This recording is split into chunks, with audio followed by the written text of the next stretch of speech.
Hi, welcome to Reddit Tea Time. I, female, was dating my ex, male, for about 2 years. We broke up about 8 months ago. We're in our early 20s. His dad is in his 50s. Our breakup was decent. He was understanding and didn't harbor any negative emotions towards me. Or at least I think he didn't. The two cities mentioned here are close by, and I travel between the two quite often. I grew up in one city and work in the other. When we were dating, I had traveled to the other city at one point. My friends and I frequent LGBTQ bars, especially because one of my close friends is gay. 2 are bi. We were at the club one night and someone's hand hit mine, causing my drink to fall all over me. I turned to look and it's my ex's dad, apologizing, until he looked at me. He was also cross-dressing at that point, but still recognizable. He almost turned pale. I asked him to wait and meet me by the smoking zone. My friends in that city, who I was with that night, didn't know my ex's family, so I was able to make an excuse and slip away. I told them I had met an old friend and that I'd be back in a couple of minutes. I spoke to my ex's dad and reassured him that his secret was safe with me. I'm not going into the details of his sexuality, but the dad goes by he, him. He explicitly mentioned that his family cannot know and that his wife was aware that he was with other people, but thought he was straight. This was about 6 months into my relationship with my ex. My ex and his family recently found out about the dad. Apparently, there was a heated argument during which my ex said, "You have no idea the shame you've caused. My friends, our relatives, what are they going to think of you?" To which the dad said, "Everyone's going to be fine. In fact, OP has known about me for years now." That is what my ex said to me when he called me yelling. His family has been texting and calling me non-stop, saying that I was the dad's partner in crime, that I should have told them, that I lied to them. My ex says he's glad we're not together because apparently I'm good at lying and hiding secrets, followed with a lot of terrible name-calling. I did speak to my ex when I asked him how he found out about me knowing. I said I was not obligated to tell him, after which he started yelling. Something tells me he was hoping it wasn't true. So am I the bonehead for keeping the secret and not telling my ex and his family? Edit. I would like to clarify my ex knew about his parents' open marriage. It was something he struggled with and had opened up about it early on in our relationship. Now for some comments. Not the bonehead. Outing someone is a scummy thing to do. Don't listen to your ex. Someone who is LGBTQ+ should always come out themselves on their own terms, not because someone found them in an LGBTQ+ bar. OP replied, "Thank you for saying that. I was quite stressed with all the calls and texts and wondered if I should have saved them the trouble of finding out. But at the same time, I wanted to let the dad come out when he felt ready, especially after I reassured him that I wouldn't." Not the bonehead. Not your story to tell. And since he's your ex, just stop talking to him and his family. They shouldn't be bothering you. Not the bonehead. Honestly, that whole family sounds messed up. No wonder he didn't want them to know in the first place. I, 39 female, have been BFFs with Jill, 40 female, since we were in high school. Between the two of us, she's always been a bombshell. Blonde, tall, slim, big boobs, etc. She never dated anyone in high school, which was weird to me because almost everyone in our school did, including myself. When we were in college and she was still turning guys down, I asked her why, and she said she wanted someone who is financially stable. I laughed it off at the time. I should also mention she grew up poor, as in her mother was going to the food bank poor. After we graduated, she got a job at a gym teaching yoga. I continued my education to be a teacher. She eventually met someone at the gym and he's rich. Like, I can't even comprehend the kind of money this guy has. Fast forward to now, they're married with 2 kids and I believe she signed a prenup when they married.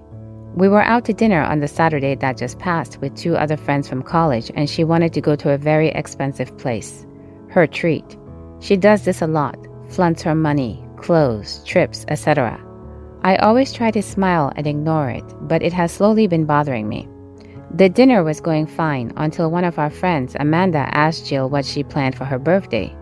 Jill said she and her husband are going to Greece for 3 weeks.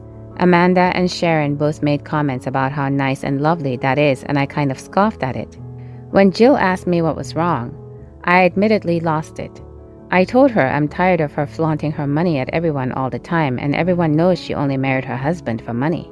It got really quiet for a couple of seconds, and to my surprise, Jill very calmly asked if that's what everyone really thought. I said yes. Jill then asked if it was at all possible that she initially dated him for his money, but fell in love with him along the way. Both our other friends said of course. At the same time, I said no. I told her she fell in love with what he can provide for her. She then asked me if I love what my boyfriends provide for me, which I said was different because I never started dating him for those things. She countered that with, of course you did. If you were just attracted to him but he wasn't loving, providing, caring, you wouldn't still be in a relationship with him. And if you were, it would be an unhappy and unhealthy one. I argued it's still not the same thing. She then stood up and said she has other places to be and not to worry about the bill. She left and the three of us finished our meal in silence. When the server came around, he handed me the bill for my meal only. She paid for herself and the other two but left me to pay for an almost $50 meal that I really couldn't afford. I texted her and called her a bonehead. She replied, saying not to message her again until I apologized for my earlier comments. I admit I might have been too hard, but I don't think I'm wrong. So am I the bonehead? Now for some comments. You're the bonehead. So when Jill treats you and other friends for a lovely dinner, her treat, she's a gold digger flaunting her money. But when she leaves you with your portion of the bill to pay, you can't afford it and she's a bonehead for not paying your bill. You can't have it both ways. Pick a lane and stick to it. You're the bonehead, eagerly taking her money for a free lunch but jealous when she spends it with her husband. I love how Jill left you with the bill. You're the bonehead. You just tried to get a free meal from someone you don't like and proceeded to publicly humiliate. LOL off the charts entitlement. Who's the gold digger now? You did a lot of things wrong, but at the end of the day, you can learn from it. It's best that you see your negative opinions aren't facts. They're just one of the many ways you can interpret a situation. You see her answering a question about what she's doing on her birthday as flaunting. Many people, including your other friends, see it as her answering a normal question truthfully. Do some self-reflection and don't take your issues out on others, because that makes you a bonehead. You're the bonehead. Jill could not have handled the situation more perfectly. She's not only more beautiful than you and wealthier than you, she has more class in her pinky finger than you possess in your entire body. And the jealousy is consuming you. That must be a terrible way to live. I, 19 female, grew up with a very one-sided family dynamic. I have a great relationship with my father and we have always gotten along with each other. He was way more present in my upbringing than my mother, and I overall just prefer being with him.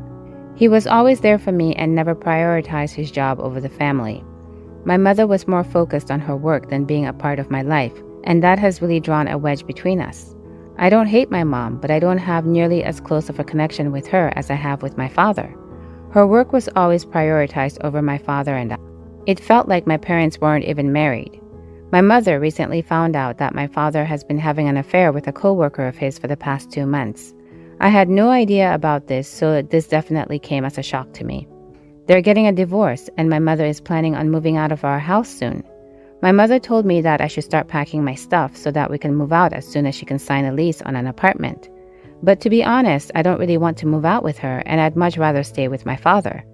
I know what he did was terrible, but I still wouldn't feel at home or comfortable living alone with my mom. I know that if I live with my father, he'll continue to support and take care of me like he's been doing, unlike my mother. When I told my mother that I wanted to live with my father, she had a mental breakdown. She started telling me that my father broke up our family and that he broke her, and that me choosing him over her is a massive betrayal from me towards her. My mom got really emotional and I feel bad about all this. Am I the bonehead? Now for some comments. Not the bonehead. Your father did not cheat on you. And while extramarital relations can be very hurtful and disruptive for a family dynamic, infidelity is never a simple thing. While the act itself seems simple, what brought him to that act can be anything from drunken impulse to years of neglect, distance, and loneliness. What I try to say is, you currently have a hurt, angry mother and a defensive, guilty father. Neither one of them will give a precise and correct testimony about what happened. Choose your own path. Not the bonehead. That said, I feel you should put yourself in your mother's shoes and see it from her perspective. The man she's been married to for 20 years has been cheating on her, and her daughter is choosing to live with him instead of her as though nothing has changed. That has to be utterly devastating for her. This doesn't mean that you automatically have to go with her.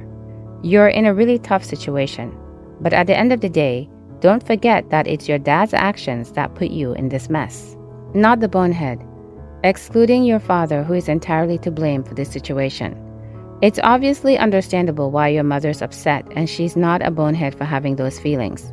Fine if you prefer to live with your father, but the truth is you're going to have to tread carefully in managing your relationship with your parents for the next couple of years at least. You do need to be extremely careful not to give your dad any sort of pass for what he's done just because you don't consider his actions to have affected your quality of life. I, 21 male, was asked about 30 minutes ago by my roommate friend for several years, 24 male, to give him my urine by tomorrow. He needs it for a drug test required by the physician's assistant school he was recently accepted to. Even though I've known him for a long time, I wouldn't say we're extremely close, but we have been living together along with my fiancée, 24 female, for a couple of years. He specifically needs it because he smoked weed. I don't particularly care about whether he smokes or not, but it just feels wrong to help him cheat on something like this, especially because where we live, he can get jail time if he's caught. I've never really asked any major favors of him like this, and in fact, he more often asks me and my fiancé for favors, often driving him around or taking him out to do things since he doesn't have any friends besides us. In my opinion, he should have just been able to keep some self-control. The only reason why I feel bad is because he's been studying for a while for this, and I'm not sure how long it'll take for him to get back in, apply again if he can't do the drug test. I'm heavily leaning towards saying no. If so, am I the bonehead? Now for some comments. Not the bonehead. First and foremost, it's your pee and you get to decide what to do with it. Also, I'm sure he knew about this ahead of time and he should have taken a weed break or looked up ways to pass a drug test. Not the bonehead. Your friend absolutely has known for a long time that this would be needed, but he still couldn't lay off the weed. That just shows how little he actually cares about or respects this honor and responsibility. I certainly wouldn't want him taking care of patients, especially not me or someone I know. It's not your job to bail him out, and there could be negative legal consequences for you as well if he's caught. Don't put your own livelihood on the line for him. He made his bed. Let him sleep in it. Not the bonehead. If this were for like McDonald's, I would say sure, help a friend out if you're so inclined. But medical assistant is a little more serious, and you don't want the consequences to be on you if they mistreat a patient while stoned. What do you think? Please let me know in the comments below. If you like these stories, please consider subscribing. Hopefully, I'll see you in the next Reddit story. In the meantime, please take care of yourself. Bye for now.